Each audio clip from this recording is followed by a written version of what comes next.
prier pour les enfants ne signifie pas les éduquer. Dieu n'est pas responsable de l'éducation de nos enfants. Dois-je répéter ça encore? Ce n'est pas en priant pour les enfants qu'ils seront bien éduqués. Si vous voulez utiliser prière, priez avec les enfants. Ça, c'est les éduquer. La charge de vos enfants, de votre progéniture, de ceux qui vivent sous votre responsabilité est sur vous.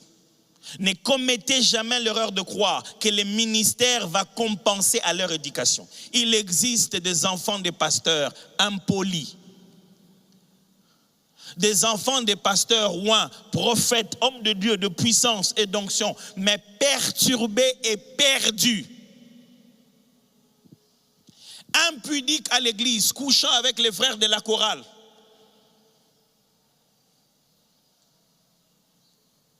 Seigneur, je te demande ta grâce sur mes enfants. Après avoir fait ça, après avoir prié, va prendre soin de tes enfants.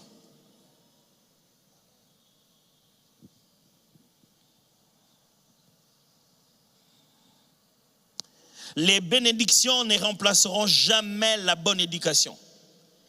Elles risquent plutôt de la détruire si on n'y veille pas. Pasteur, le fait que vous soyez de plus en plus bénis, hommes de Dieu, que vous ayez voiture, maison, que le Seigneur vous fasse voyager, que vous viviez des bénédictions, comme on aime les appeler, matérielles, ça ne compense pas l'éducation de vos enfants. Non, vous avez maintenant de l'argent pour les mettre dans les meilleures écoles. Qui vous a dit que les écoles, c'est ce qui rend les enfants meilleurs? L'école ne donne que l'instruction. Dans la formation intégrale de l'être humain, beaucoup de gens sont devenus mauvais à force de fréquenter des écoles. Souvent dans les écoles chères se trouvent des péchés très chers. Les plus grandes addictions se développent dans les écoles de haut standard. C'est dans les institutions très élevées que les gens deviennent des amis de la drogue. Et c'est là qu'ils commencent à vous dire s'il est un garçon ou pas, il est perdu. C'est souvent dans les institutions très élevées que les enfants sont initiés dans l'occultisme. Plus cher tu payes pour aller être instruit, plus élevé tu le mets dans le type de péché qui demeure. Tu lui donnes de meilleures chances d'entrer dans l'addiction.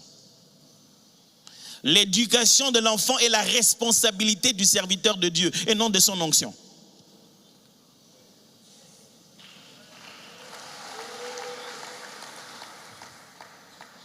Ce n'est pas parce que vous avez plus de moyens que vous les rendez plus à l'aise qu'ils vont être mieux éduqués, non.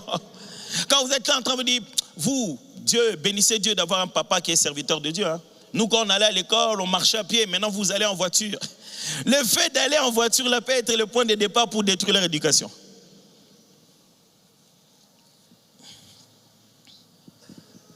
Laissez-moi vous dire aussi ceci. Votre sanctification ne suffit pas pour vos enfants. Ils ont besoin d'une éducation. Je vais le répéter. Votre sanctification ne suffit pas pour vos enfants. Ils ont besoin de l'éducation. Le fait que vous craignez Dieu ne fera pas de vos enfants des personnes respectueuses et craignant Dieu. La sanctification est personnelle. Vous pouvez être Élie, le sacrificateur, mais avoir à la maison des vauriens qui ne respectent pas la loi du Seigneur. Je n'ai pas le temps de lire ça, c'est dans 1 Samuel chapitre 2, versets 13 à 17. Élie, sacrificateur, juge de son époque. Mais quand on décrit l'immoralité de ses enfants, immoralité qu'ils sont en train de commettre au temple, au tabernacle, donc dans le milieu du sacerdoce. Quand vous avez des conversations avec les enfants des pasteurs, c'est là que vous découvrez comment les enfants, surtout les garçons, les enfants des pasteurs garçons, comment ils abusent des autres jeunes filles à l'église. Parce qu'ils ne connaissent pas encore qu'est-ce que ça veut dire l'onction. L'onction de leur papa qui descend sur eux, ils ne savent pas que les gens sont en train de les aduler, ils les prennent pour... Ils disent non, mais non, je ne suis pas allé chez elles, ce sont elles-mêmes qui sont venues vers moi. Hé, mon fils, tu ne sais pas que c'est comme ça dans le ministère? Il y a quelque chose sur toi qui fait que c'est du miel. Toutes sortes de fourmis et d'abeilles vont venir. Papa, ce n'est pas moi qui les suis, c'est eux-mêmes qui veulent tout le temps être avec moi. C'est que j'ai, mon fils. Quand tu vis tout le jour avec ça, dans la même maison, ça fera que les gens vont commencer à venir naturellement vers toi. À qui ils vont le dire? Les enfants des pasteurs sont devenus des plus grands massacreurs à l'église. Si on devait les exposer, on en serait très honteux.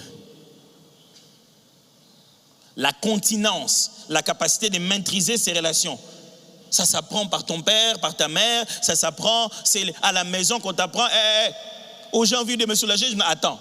On t'apprend la continence dans des petits exercices. Le Saint-Esprit ne les fera pas ça pendant que toi tu es en jeûne. Père, pendant que moi je prie sur la montagne, va, que mon esprit soit sur mes enfants. Tu finiras par faire des examens à leur place. Hein? Tu entres dans ton esprit et tu commences à résoudre les examens à leur place. Est-ce que tu as oublié qu'ils sont une destinée à part entière? C'est comme ça que ton père t'a éduqué. Serviteur de Dieu, servante de Dieu, vous êtes une mère, vous êtes un père. L'éducation ne se remplace pas par l'onction, ni par ta sanctification personnelle. Ne te dis pas, comme moi je crains Dieu, mes enfants craindront Dieu. Non, non, non, non. Les enfants n'ont pas besoin que tu craignes Dieu seulement. Les enfants ont besoin que tu leur montres le modèle de cette crainte.